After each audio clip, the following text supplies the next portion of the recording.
Hi everyone, I have been exclusively pumping for 1 entire year and I thought I would do a little update for you. When I was pregnant, I had no intentions of exclusively pumping. I didn't understand it. I didn't know what it was or why you would do it. And being thrown into that because my daughter had a tongue tie and a terrible latch and a very painful latch and was not transferring enough milk and was losing weight.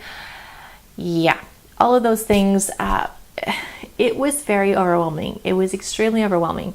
And I have a whole playlist with a bunch of videos that you can watch if you want to know more about our story and our journey getting started.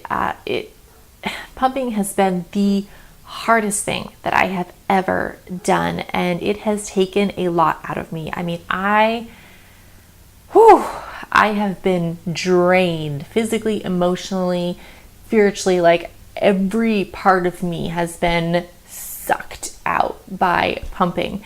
That is not to say it has not been rewarding, because it absolutely is rewarding to provide my daughter with breast milk and watch her grow and thrive. But it has been a long haul. I think it's a terrible disservice that a lot of the lactation consultants and just the community in general doesn't understand exclusive pumping and how it is different than pumping like part-time for a child when you work and stuff, because it is very different. It is hard to get started. It is hard to keep up. It is really hard to keep your supply up unless you are blessed with an oversupply, which is a total different issue in itself. For those of us that just kind of have average supplies, it is a fight every single day. You just worry about, do I have enough to feed my daughter? Do I have enough, in the fridge? Do I need to take out from the freezer? Is it still good? Transferring and sorting and rotating and yeah. And that's not even to talk about all of the parts and the replacing the parts and the expense of the pump and the parts and the bottles and the washing. Believe me, I cannot wait to be done with this. Cannot wait. But even at a year of exclusive pumping, I have no plans to wean anytime soon because of my daughter's food issues. There's more about that up there. She relies very heavily on my milk. I make an average of 24 to 26 ounces a day right now. I pump 5 times a day for 40 to 60 minutes each time.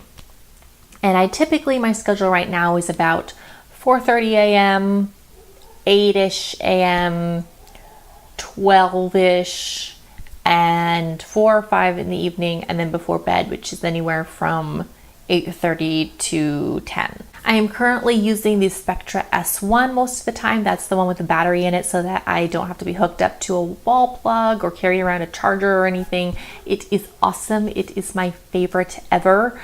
I'm still planning to do a Spectra review video for you guys, but it is my go-to and I love it, love it, love it. I still use Pumpin' Pals. They are awesome. I love them as well. My Spectra is Medela hacked, so I do use Medela bottles and connectors and all those things, and I love my duckbills very much. For me, it has been a very long journey, and I talked about this during World Breastfeeding Week.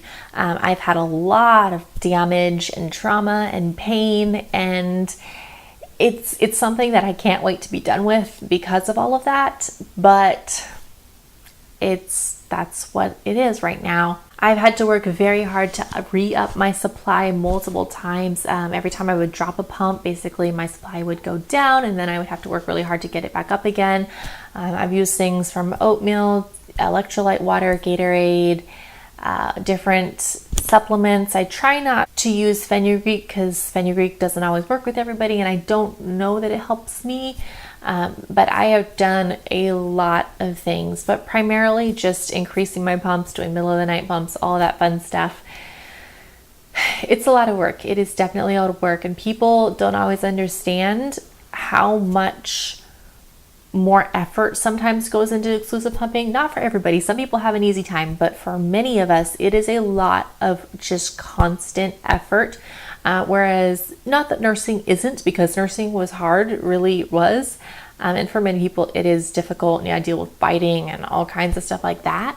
But, for many people, nursing is somewhat more convenient because you can just, go to your car and nurse, or nurse in public if you want or whatever, but pumping is a lot harder because you got to bring your pump and your supplies and all of these things along with you, and then you got to put the you know, you got to store the milk and all this kind of stuff. And again, some people are very lucky that they, you know, a hand pump, they can do a quick 10-minute session with a hand pump or manual pump. I can't do that. It doesn't work for me.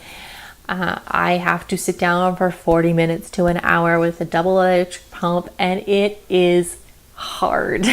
It's definitely inconvenient. I still have to plan my times. I can't go out of the house for longer than 3 or 4 hours without taking a pump and doing a 40-minute session somewhere. And it's just very hard because my life is very limited. And then if my daughter needs me or is crying or whatever, then I'm trying to juggle that. And she's grabbing at my tubes and my bottles. And it's just hard. So needless to say, exclusively pumping has been a huge learning experience for me. I know a lot of things. Some of the things that I have learned are that when you start out and you just give birth, if you want to up your supply, you gotta pump. You need to really, really work on that. People will say, don't pump until you're 4 to 6 weeks postpartum. If your supply is great and your child is gaining, then absolutely stick with that advice. But if your child is not gaining, if they are not transferring, if they are constantly feeding because they're starving, if your supply is low, you need to be pumping like crazy. I didn't, and I regret that so much. I pumped like once or twice a day. I should have been pumping after every single feeding. That would have gotten my supply up instead of, you know, at 3 months trying to up it again. That was ridiculous. Other things I've learned are find somebody knowledgeable who can size your flanges early and resize you throughout your journey. I got the wrong size flange and it hurts. I am in so much pain now, but I can't switch back because my body is used to that size. I've tried switching to the size that I'm supposed to be using and it's too painful. I can't do it. It almost completely destroyed my ability to even breastfeed at all. So that was definitely not worth it, and I still push through the pain just because I have to. Another thing I've learned is the importance of really good nipple cream. Early on, I just used coconut oil and all natural cream. I wish I had known about like polysporin and some of these more medicated creams that could have maybe healed my damage earlier on to prevent the severe damage that I have now. It can't heal it now because it's too late. Like the constant trauma is just not helping at all. There are so many pumping hacks out there that I have learned along the way that I wish I had known at the beginning. It would have definitely made my journey easier. I wish I had known about Spectra at the beginning instead of the Medela Puppet Style. Looking back on this last year, there are just so many things that I know to do differently next time, and hopefully it will just go a lot better. I mean, hopefully my second child will be able to nurse well, but if not, I know a lot more about pumping than I did before.